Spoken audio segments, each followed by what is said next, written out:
Trump आपको नहीं लगता पागल अगर इस तरह टैरिफ लगाएगा तो अमेरिका में तो बहुत महंगाई डेफिनेटली बात है। एलन मस्क की अगर इससे नहीं बन रही तो आप देखें कि दुनिया का अमीर तरीन बंदा अगर ट्रम्प से लड़ रहा है तो उसके पीछे कुछ ना कुछ रीजन पिछले कुछ 6 माह से इतना साइको हो चुका है। कभी वो एलन मस्क से लड़ रहा है, कभी उसकी इंडिया के साथ नहीं बन रही, कभी उसकी रशिया के साथ नहीं बन रही। तो मेरे ख्याल में इंडिया की तरफ से ताल्लुकात तो ख़राब नहीं हुए।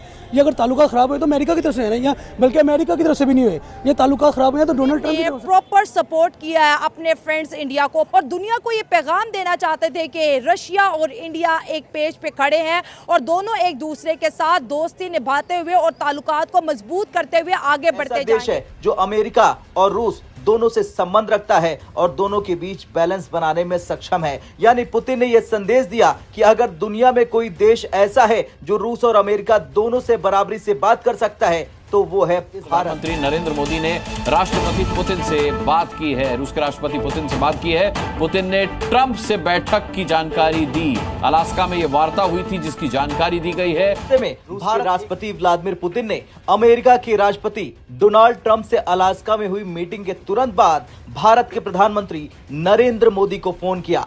सवाल तो ये उठता है आखिर पुतिन ने सबसे पहले मोदी से ही क्यों बात की। वंदे मातरम दोस्तों स्वागत है आपका और एक नई वीडियो में। दोस्तों डोनाल्ड ट्रंप और व्लादिमीर पुतिन के बीच में अलास्का में जो मीटिंग हुआ उस मीटिंग का ब्यौरा देने के लिए पुतिन ने मोदी जी को फोन किया था। दोस्तों मोदी जी का जो महत्व है इसी बात से अधोरेखित होता है और मोदी जी की जो इम्पोर्टेंस है वर्ल्ड पॉलिटिक्स में इससे हाईलाइट होती है। तो दोस्तों ये देखकर पाकिस्तानी मीडिया बुरी तरह से बौखला गया है। आइए देखते हैं इस वीडियो में पाकिस्तानी मीडिया का रिएक्शन। चैनल पर नए हैं तो सब्सक्राइब करके बेल आइकन जरूर दबाइए और वीडियो को अंत तक देखिए। मैं मिलता हूं आपको वीडियो के अंत में।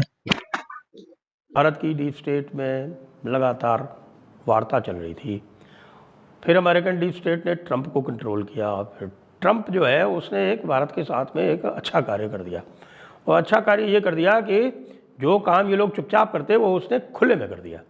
और जैसे ही खुले में कर दिया उसी ऐसे बात नहीं है कि ये पता नहीं था हमारे लोगों को या हमारी जो सुरक्षा व्यवस्था है या हमारे NSA को या हमारे प्रधानमंत्री को ये पता नहीं था, पता तो उनको था ही।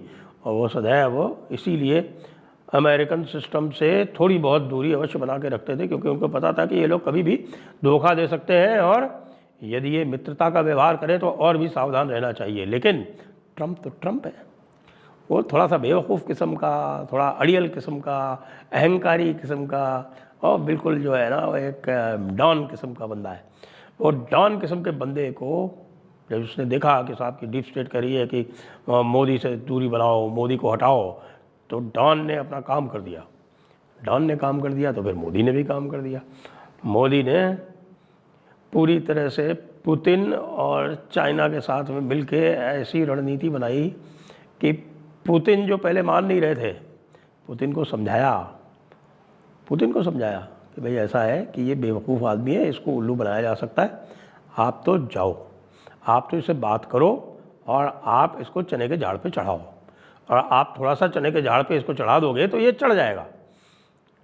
क्योंकि आखिरकार इसकी ज़िंदगी का अब एक ही मकसद रह गया है कि इसको नोबेल पीस प्राइज़ चाहिए। मोदी ने कहा पुतिन से कि पहले मैं सोचता था कि ये मजाक है ये नोबेल पीस प्राइज़ वाला, क्योंकि अगर किसी को कोई प्राइज़ चाहिए भी तो वो इस तरह से थोड़ी बात करता है। लेकिन अब तो पता चल रहा है कि वो नॉर्वे को सीधे सीधे धमकी दे रहा है कि या तो मुझको नोबेल पीस प्राइज़ दे दो नहीं तो मैं तुम्हारे ऊपर सैंक्शन लगा दूंगा, मैं तुम्हारे ऊपर टैरिफ लगा। तो पाकिस्तान की अगर आज ट्रंप पाकिस्तान का इतना मेहरबान है तो क्या ट्रंप कल को पाकिस्तान का सगा होगा?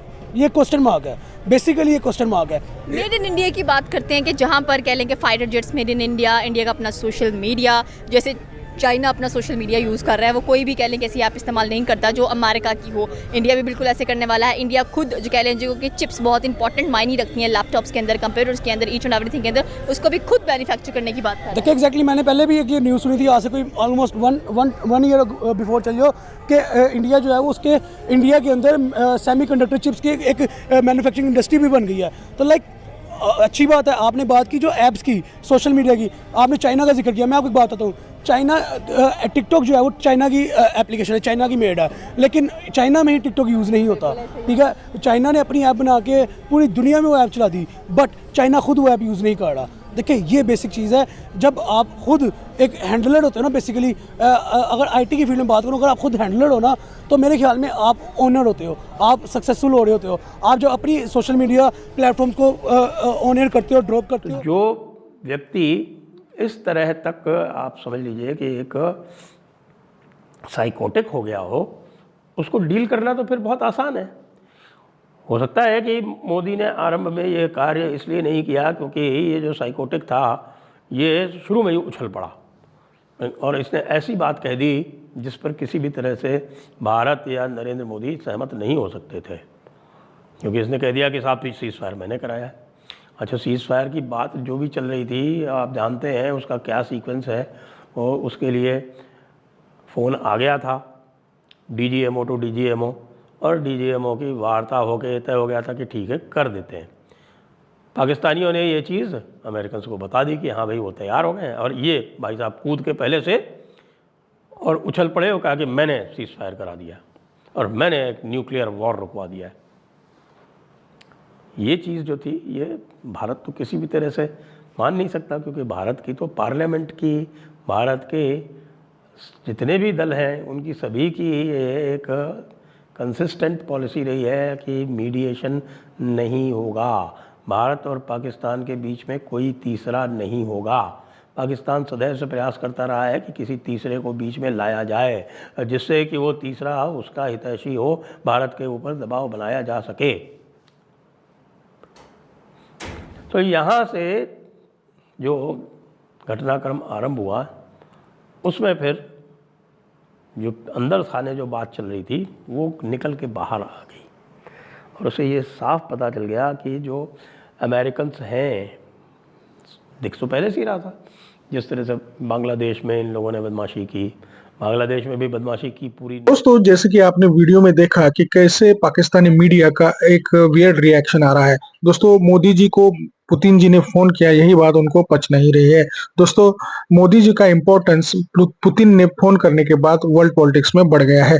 दोस्तों, डोनाल्ड ट्रंप ने जो पॉलिटिकल जो फील्ड है उसमें जो हैवॉक मचाया है, मतलब पूरे के पूरे देशों पे टैरिफ लगाना, पूरे के सारे देशों के ऊपर सैंक्शंस लगा देना, रशिया का जो ऑयल खरीदेगा उसके ऊपर ज्यादा टैरिफ लगा देना, इस तरीके के जो खतरनाक कदम डोनाल्ड ट्रंप ने अभी रिसेंट पास्ट में उठाए हैं। और दोस्तों, उसका रिपरकशन वर्ल्ड मार्केट में बहुत जबरदस्त तरीके से आया है और उसका सबसे ज्यादा ब्लो अमेरिकन मार्केट को ही मिला है। दोस्तों, अमेरिकन मार्केट से करोड़ों रुपए, लाखों करोड़ रुपए स्वाहा हो गए हैं। और दोस्तों, इसका फटका अमेरिका को बहुत ज्यादा देर तक सहना पड़ेगा। दोस्तों, भारत ने साफ बता दिया है कि हम अमेरिका के सैंक्शंस और डर से रशिया से तेल खरीदना बंद नहीं करेंगे। दोस्तों, रशिया हमारा बहुत पुराना साथी है और सामरिक भागीदार है और उसको हम ऐसे ही अकेला नहीं छोड़ेंगे। दोस्तों, इस संकट की घड़ी में रशिया के साथ भारत पूरी तरीके से ठाम तरीके से खड़ा है और उसका प्रत्यय भारत ने दे दिया है। दोस्तों, भारतीय जो एक्सटर्नल अफेयर मिनिस्ट्री है उन्होंने साफ बता दिया कि हम किसी भी दबाव के आगे नहीं झुकेंगे। तो दोस्तों, इसी पार्श्वभूमि के बीच डोनाल्ड ट्रंप और पुतिन के बीच में जो मीटिंग हुई थी उसी का ब्यौरा देने के लिए पुतिन साहब ने मोदी साहब को फोन किया था। तो दोस्तों, आपकी इसके बारे में क्या है ये कमेंट में जरूर बताइएगा। अगर चैनल पर नए हैं तो सब्सक्राइब करके बेल आइकन जरूर दबाइए ताकि अगली वीडियो की नोटिफिकेशन आपको मिलती रहे। आज की वीडियो में यही रुकते हैं दोस्तों मिलते हैं और एक नई धमाकेदार वीडियो के साथ। तब तक के लिए जय हिंद, वंदे मातरम।